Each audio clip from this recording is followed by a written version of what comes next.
ndị tinyere ọnụ n'okwu n'ọgbakọ otu mkpụrụ ụbọchị banyere ezi usoro na ụtụ isi tụpụtara alo ka enwe nke ahaziri ahazi nke na ndị mmadụ ga-enwe obi dị na-akwụ ya na-enweghị mgbakasị arụ ọbụla ebe gọọmenti ga-anọkwazi n'akụkụ nke ya wee na-achụta ego otu o si wee kwesị nke ga-enyere ya aka iwee rụzie ọrụ nyezuo ndị mmadụ ere nke usoro ọchịchị onye kwuo uche ya ka abụọ ọnụ mmiri okwu ndị mmadụ n'ihe mere machịkọbara n'Ọka site n'aka Tax Justice and Governance Platform na njikọ aka n'ọrụ otu akpọrọ Civil Society Legislature Advocacy Center CISLAC yana Social and Integral Development Center SIDEC. Ngozi Obileri na ebe ahụ.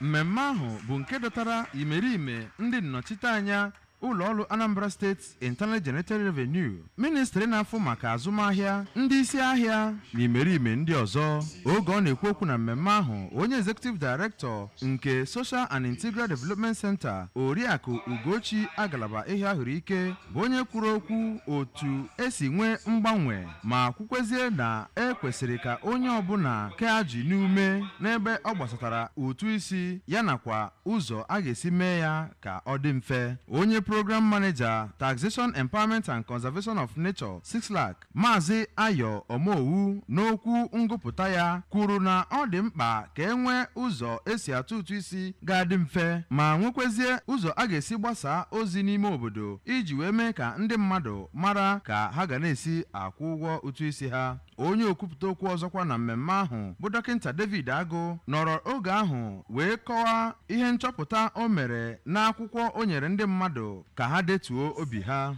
Inyefe onyinye nkwanye ùgwù nyegara ndị o ruru bụkwa ihe pụtagasịrị ife na mmemme ahụ.